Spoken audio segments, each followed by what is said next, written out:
अब दुख दूर भगेगा, होगी खुशियों की छाया, ना बचेगा संकट बाकी, होगी खुशहाल ये काया। कोई कष्ट नहीं अब बाकी होगा, मेरा जीवन अब संवरेगा, दिन मेरे भी सुधरेंगे जब गुरुजी का आशीर्वाद मिलेगा। पूज्य गुरुजी एक ही आशा, करना बेड़ा पार हमारा, हम पर भी कृपा करना, खुश हो संसार हमारा। जय गुरुदेव। भाग्य दर्पण, उम्मीद की एक किरण। जय श्री राम। मैं डॉक्टर अंकित त्यागी, आपका अपना एस्ट्रोलॉजर, न्यूमरोलॉजिस्ट, लाल किताब एंड वास्तु कंसल्टेंट, आप सभी का फिर से स्वागत करता हूं। आज बात बहुत ही महत्वपूर्ण विषय की, आज बात स्वास्थ्य की। आज इतनी ज्यादा ये समस्या गंभीर होती जा रही है, इतनी ज्यादा ये समस्या बढ़ती जा रही है, स्पेशली फीमेल की अगर मैं बात करूं तो हमारी जो माताएं बहनें हैं उनके अंदर ये प्रॉब्लम बहुत ज्यादा बढ़ती जा रही है। हार्मोनल इश्यूज जिसको बोलते हैं, थायराइड।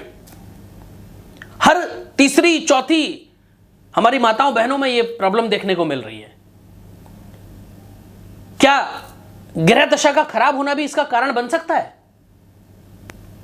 आइए बात करते हैं आज इस विषय पर। करीब 4500 से ज्यादा रिक्वेस्ट हमारे पास इस विषय को लेकर के आई हैं कि सर ये हार्मोनल इश्यूज या थायराइड क्यों होते हैं, और जिनमें से 4000 से ज्यादा केवल महिलाओं की हैं। तो आप सबका बहुत बहुत आभार ये प्रश्न पूछने के लिए। आज इसी पर हम बात करेंगे। थायराइड की जो ग्रंथि है वो हमारी गर्दन में होती है, और ये जो ग्रंथि है वो हार्मोन को स्रावित करने के लिए जिम्मेदार होती है। मुख्य रूप से हमारे शरीर को ऊर्जा जो हार्मोन्स प्रोवाइड करते हैं उसके लिए होती है। इसलिए ये हार्मोन हमारे शरीर के लगभग हर अंग को प्रभावित करते हैं। व्यक्ति की कुंडली में ग्रहों और नक्षत्रों की दशा में परिवर्तन होने से भी व्यक्ति इस रोग से ग्रसित हो सकता है। और आज हम आपको हार्मोनल इश्यूज के, थायराइड होने के ज्योतिषीय कारण, उसके निवारण के बारे में बताने जा रहे हैं। क्या है थायराइड के या हार्मोनल इश्यूज होने के ज्योतिषीय कारण? ज्योतिष शास्त्र हमें व्यक्ति की कुंडली में मौजूद ग्रहों और नक्षत्रों की दशा देखकर इस रोग के बारे में या कारणों के बारे में जानकारी दे सकता है, ऐसा ज्योतिष शास्त्र में वर्णित है।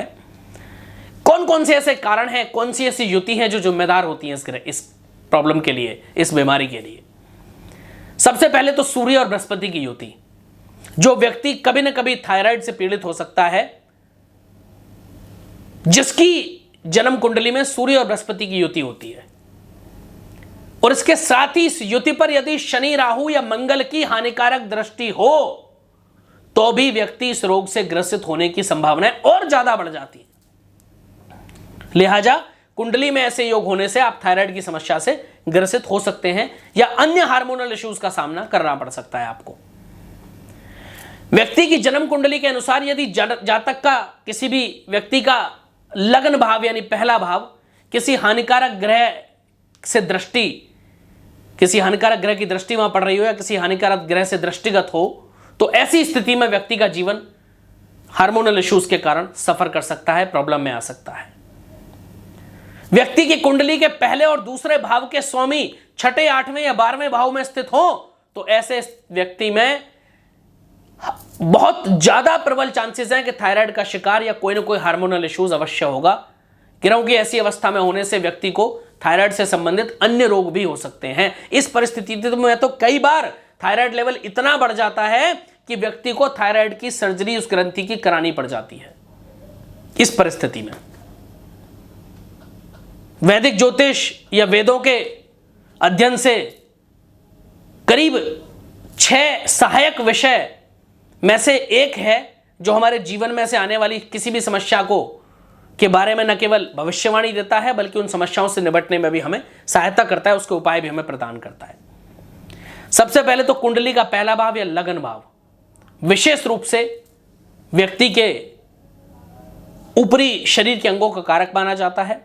दूसरा, मैं हमेशा से ये बात बोलता रहा हूं कि अगर आपकी कुंडली का लग्नेश कमजोर है, आपकी कुंडली का लगन कमजोर है, तो आपकी कुंडली में बाकी ग्रह कितने ही अच्छे क्यों ना हो, आपकी कुंडली में कितने ही राजयोग क्यों ना बन रहे हो, वो कभी फलित नहीं होंगे जीवन में, कभी आपको शुभ परिणाम नहीं मिलेंगे।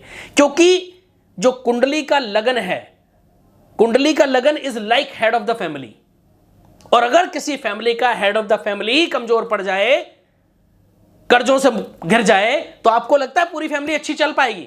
कभी नहीं चल पाएगी, क्योंकि पूरी फैमिली इंपैक्ट हो जाएगी। तो वैसे ही लगन है, सबसे पहले कुंडली में लग्नेश को स्ट्रॉन्ग करिएगा। जीवन में मेरी बात पे ध्यान दीजिएगा। बहुत सारे ज्योतिषाचार्य हैं, भाग्येश के स्टोन पहना देते हैं, पंचमेश के पहना देते हैं, एकादशेश के पहना देते हैं, दसम भाव के पहना देते हैं, लग्नेश को स्ट्रॉन्ग नहीं करेंगे।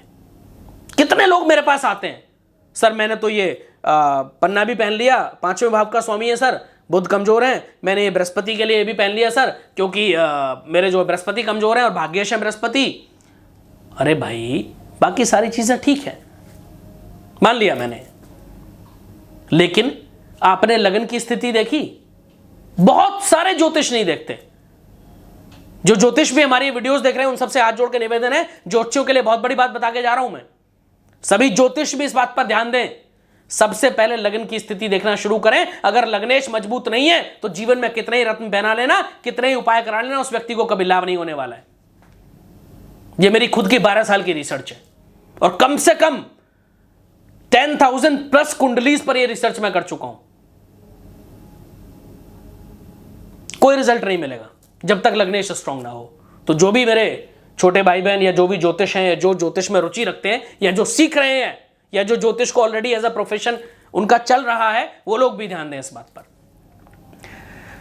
विशेष रूप से लग्नेश को मजबूत करें और दूसरा जो भाव है उसके जो स्वामी है उसको शांत रखें।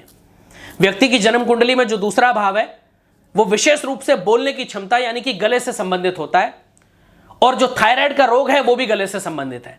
इसलिए अगर आपको थायराइड हो रहा है या किसी व्यक्ति को हो रहा है तो उसे दूसरे भाव के स्वामी को शांत रखने के लिए ज्योतिषीय उपाय करने चाहिए। ऐसा करने से गले से जुड़ी बहुत सारी समस्याओं से निवारण हो जाएगा, निजात मिल जाएगा आपको। सूर्य को खासतौर से मजबूत बनाना पड़ेगा, प्रभावशाली बनाना पड़ेगा।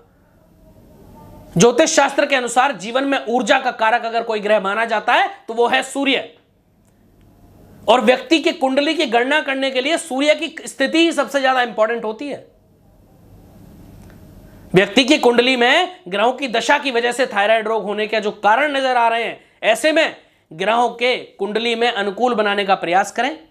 साथ ही आदित्य हृदय स्त्रोत का पाठ करना विशेष लाभकारी होता है, और प्रातःकाल सूर्योदय से पहले उठें, उगते हुए सूर्य के दर्शन करें और जल देना शुरू करें सूर्य को। ओम ग्रहणी सूर्याय नमः का जाप करें, आपको थायराइड की समस्या से निजात मिल जाएगी। अगर थायराइड की समस्या बहुत गंभीर रूप धारण कर चुकी है तो काफी हद तक कम हो जाएगी। मेडिकल ट्रीटमेंट साथ में लेते रहें, लेकिन इन उपायों को भी करें। और जो ज्योतिष मेरे भाई बहन देख रहे हैं हमारी ये वीडियोस, वो भी ध्यान दें कि इन चीजों पर विशेष ध्यान दें अगर किसी कुंडली में ये योग या ये प्लैनेट्स की पोजीशन बन रही है। बहुत बहुत आभार आप सबका। अगर आपको ये वीडियोस पसंद आती हैं तो आप हमारी वीडियोस लाइक करें और हमें कमेंट बॉक्स में कमेंट करके जरूर बताएं कैसी लगी आपको ये वीडियो। हमारा चैनल सब्सक्राइब करें और बेल आइकन दबाना बिल्कुल न भूलें।